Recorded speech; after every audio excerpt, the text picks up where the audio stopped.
राजस्थान चतुर्थ श्रेणी भर्ती 2025 जो सितंबर में एग्जाम होना है 6 पारियों में, उससे संबंधित सेफ स्कोर क्या रह सकता है, उससे संबंधित बात करेंगे।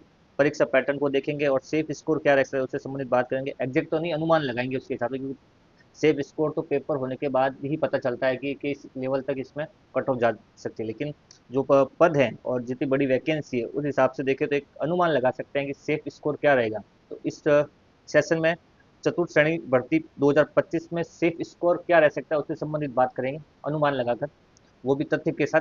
तो शुरू करते समय पिछले 8 महीने से विद्यार्थी तैयारी में लगे हुए हैं, उस हिसाब से अगर देखें तो इसमें सेफ स्कोर क्या रहता है, ये सिर्फ जो हम लगाएंगे वो अनुमान होगा, क्योंकि किसी भी पेपर का सेफ स्कोर कट ऑफ वो सब मालूम चलता है पेपर होने के बाद, पहले मालूम नहीं चलता। तो अभी जो बता रहे हैं वो सिर्फ अनुमान के हिसाब से बता रहे हैं, जो कंडीशन अभी चल रही है वर्तमान में उसके हिसाब से बता रहे हैं। और सेफ स्कोर जो बता रहे हैं उसके पीछे रीजन क्या है वो भी बता रहे हैं, किस रीजन के कारण कह रहे हैं कि सेफ स्कोर ये रह सकता है। तो सबसे पहले एक बार देख रहे हैं इसमें जो प्रश्न आएंगे, 120 प्रश्न आएंगे, 120 प्रश्न आएंगे। और अंक बार जो है वो 200 अंक है। प्रश्न होंगे 120 और अंक बार है 200 का, 200 200 अंक से। तो अगर एक प्रश्न की बात करें तो लगभग जो है एक प्रश्न 1.66 अंक का होगा। एक प्रश्न जो है 1.66 अंक का होगा। दो 120 प्रश्न है, 200 अंक है, तो इस हिसाब से एक प्रश्न जो है 1.66 अंक का होगा। अगर इसका सेफ स्कोर देखें अभी वर्तमान परिस्थितियों के अनुसार, तो इसका जो वर्तमान जो सेफ स्कोर लग रहा है वो लग रहा है 60% तक। यानी अगर कोई विद्यार्थी नियमित रूप से फोर्थ ग्रेड की तैयारी कर रहा है तो उसका अगर सेफ स्कोर की बात करें वर्तमान परिस्थिति का, कारण भी बताऊंगा मैं आपको उसके बाद में किस कारण ये ऐसा हो सकता है, तो इसका जो सेफ स्कोर हो सकता है वो लगभग 60% के आसपास रहता है। जिसने भी 60% का स्कोर कर लिया वो इसमें सिलेक्शन की दौड़ में रहेगा, फाइनल सिलेक्शन की दौड़ में रहेगा। जिसका भी सेफ स्कोर 60% के आसपास रहेगा वो सिलेक्शन की दौड़ में रहेगा। 60% वाले कैसे, या तो उसके अंक होंगे 120 अंक वाला, या प्रश्नों के हिसाब से देखें तो 72, यानी 120 प्लस करने वाला और 72 प्लस करने वाला सेफ स्कोर के अंतर्गत उसको आप गिन सकते हैं। ठीक है, और कारण क्या है इसका कि ये प्रश्न पत्र या पैटर्न के हिसाब से 6 पारियों में एग्जाम होगा, तो 120 60% या 72 प्रश्न कैसे।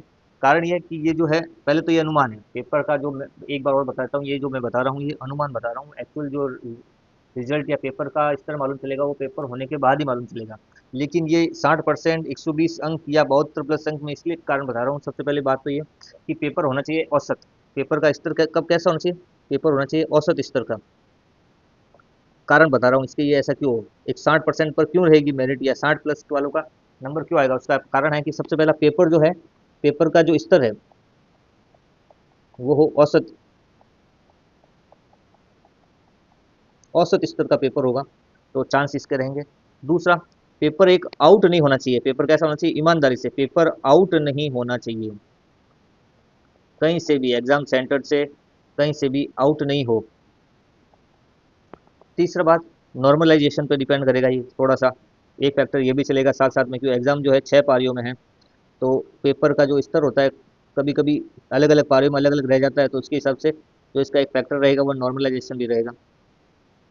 ठीक है, तो तीन चीज़ें मैंने बताई, एक तो पेपर का स्तर एवरेज रहना चाहिए, पेपर ना ज़्यादा कठिन आना चाहिए ना ज़्यादा सरल आना चाहिए, औसत दर्जे का पेपर होना चाहिए परीक्षा पेपर। उसके अलावा दूसरा, पेपर कहीं आउट होने की घटना ही नहीं होनी चाहिए कि कहीं परीक्षा सेंटर से पेपर आउट हो गया या छपने वाली जगह से पेपर आउट हो गया या बटने से पहले ही पेपर एक दिन पहले आउट हो गया, तो पेपर आउट नहीं होना चाहिए, एक नॉर्मल। अगर ये सब चीज़ें बराबर चलती है, पेपर आउट नहीं हो, पेपर जो है औसत दर्जे का हो और नॉर्मलाइजेशन ये सब सही चले, तो जी, तो ये सेफ स्कोर जो है 60 प्लस करने वाले का आराम से सिलेक्शन की दौड़ में रहेगा और नंबर आने का चांस रहेगा।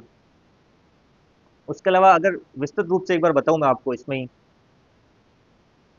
तो और कारण क्या हो सकते हैं।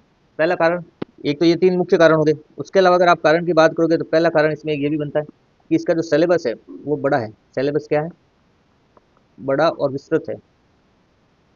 सिलेबस जो है फोर्थ ग्रेड का वो विस्तृत है, बड़ा सिलेबस है, तो इसको हल्के में नहीं ले सकते। इसमें ऐसा कोई भी सब्जेक्ट है जो बचा नहीं है जो इसमें नहीं जोड़ा गया हो। लगभग इसमें जो है सभी तरह के जो सब्जेक्ट है ना वो आ रखे हैं, सभी सब्जेक्ट आ रखे हैं, विस्तृत और बड़ा सिलेबस है। तो ये पूरा सिलेबस कवर करने में बहुत टाइम लगता है, 6-8 महीनों में कवर होने वाला सिलेबस नहीं है, इसलिए सिलेबस बड़ा है। सभी तरह के सब्जेक्ट दे रखे हैं, खासकर अंग्रेजी, हिंदी, गणित ये दे रखे हैं। ठीक है। दूसरा एक टाइम मैनेजमेंट।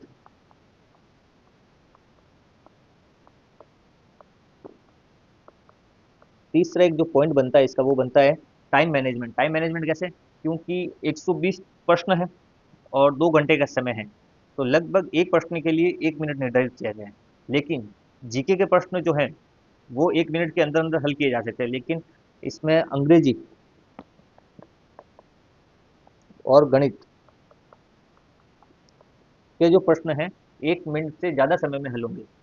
तो इसमें जो समय लगेगा वो टाइम मैनेजमेंट भी इसमें बहुत मुख्य भूमिका निभाएगा। तो टाइम मैनेजमेंट भी करना होगा विद्यार्थी को साथ में। तो टाइम मैनेजमेंट भी उपयोगी है, क्योंकि गणित और अंग्रेजी के प्रश्न करने में 1 मिनट से भी ज़्यादा का समय लग सकता है। 1 मिनट से भी ज़्यादा का समय लगेगा। 1 मिनट से भी ज़्यादा का समय लगेगा। अलग अलग प्रश्न के वैरायटी होगी तो उसमें टाइम लगेगा। जीके के प्रश्न आप 1 मिनट के अंदर अंदर हल कर सकते हो, लेकिन अंग्रेजी और गणित के प्रश्न आपको हल करने में 1 मिनट से भी ज़्यादा का समय लगेगा। तो टाइम मैनेजमेंट इसमें बहुत होगी। तो सिलेबस बड़ा है, सभी सब्जेक्ट दे रखे हैं। टाइम मैनेजमेंट 120 प्रश्न और 120 मिनट है, तो 1 मिनट एक प्रश्न के लिए निर्धारित किए गए। लेकिन अंग्रेजी और गणित के प्रश्न करने में आपको 1 मिनट 2 मिनट का समय भी लग सकता है, 2-2 मिनट 3-3 मिनट तक भी लग सकता है हल करने में गणित के प्रश्न। तो एक ये हो गया टाइम मैनेजमेंट वाला। साथ साथ क्या है, अन्य भर्तियां भी साथ में चल रही है। अन्य भर्ती परीक्षाएं, अन्य भर्ती परीक्षाएं भी साथ हो रही है। तो विद्यार्थी जो है फोर्थ ग्रेड के साथ साथ अन्य अपनी जो भर्ती परीक्षा है उसमें भी साथ में तैयारी कर रहे हैं। तो एक साथ दो नाव में पैर लेके चल रहे हैं, तो ऐसे विद्यार्थियों का सिलेक्शन कम होगा। तो जो विद्यार्थी सिर्फ और सिर्फ इसी पे फोकस कर रहा है फोर्थ ग्रेड पर, उसी के सिलेक्शन होने का चांस ज़्यादा है, जो पिछले 6-8 महीने से इसी भर्ती में लगा हुआ है। तो अन्य भर्ती परीक्षाएं भी इसका एक मुख्य कारण है कि पेपर का 60% वालों का सिलेक्शन क्यों होगा, या 60+ करने वालों का सिलेक्शन क्यों होगा। कारण है, एक तो पेपर का स्तर औसत होना चाहिए, पेपर आउट होना चाहिए, नॉर्मलाइजेशन पर भी डिपेंड करेगा थोड़ा। उसके अलावा कारण और दूसरे भी हैं अन्य। एक तो सिलेबस बहुत बड़ा है, कवर नहीं होता है 6 महीनों में, 8 महीनों में। दूसरा, सभी सब्जेक्ट दे रखे हैं, सभी विद्यार्थी अलग अलग सब्जेक्ट के, कोई आर्ट्स के स्टूडेंट है, कोई साइंस के हैं, कॉमर्स के हैं, तो हर एक को एक दूसरे के सब्जेक्ट पढ़ने पड़ेंगे। तो सिलेबस बड़ा है, विस्तृत है। टाइम मैनेजमेंट 120 प्रश्न 120 मिनट, एक साथ इतने हल नहीं होते, प्रश्नों में टाइम लगेगा। अंग्रेजी और गणित के प्रश्न हल करने में 1 से मिनट 2 मिनट 3 मिनट तक लग सकते हैं एक प्रश्न हल करने में। तो टाइम मैनेजमेंट का भी फंड है। उसके अलावा जब से ये भर्ती आई है फोर्थ ग्रेड, उस भर्ती के साथ साथ अन्य भर्ती परीक्षाएं भी आयोजित हो रही है लगातार। तो विद्यार्थी जो है साथ साथ अन्य भर्ती परीक्षाओं की तैयारी भी कर रहे हैं। उस हिसाब से देखें तो इसका जो सेफ स्कोर जो मैं बता रहा हूँ वो 60% प्लस, यानी 120 अंक प्लस और 72 प्रश्न प्लस के आसपास अगर चलेंगे और ईमानदारी से पेपर हो गया, तो इतने प्रश्न करने वालों का इसमें सिलेक्शन हो जाएगा, या वो सिलेक्शन की दौड़ में रहेंगे।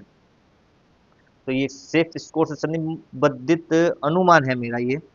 मैं भविष्यवाणी नहीं कर रहा हूँ, लेकिन एक अनुमान बता रहा हूँ, और कारण भी बताए हैं कि मैंने ये 60% या 65% या 60+ क्यों रहेगा, क्यों कट ऑफ रहेगी इसकी, वो मैंने इसका कारण भी बताया आपको साथ में। तो ये था अपना आज का सेशन। फूड गेट एग्जाम से संबंधित सेफ स्कोर क्या रहेगा, या किस हिसाब से चल सकते हैं, अभी भी तैयारी 50 दिन लगभग शेष बचे हैं इसमें, उससे संबंधित हमने बात की। मिलते हैं अगले सेशन में नए वीडियो के साथ। धन्यवाद।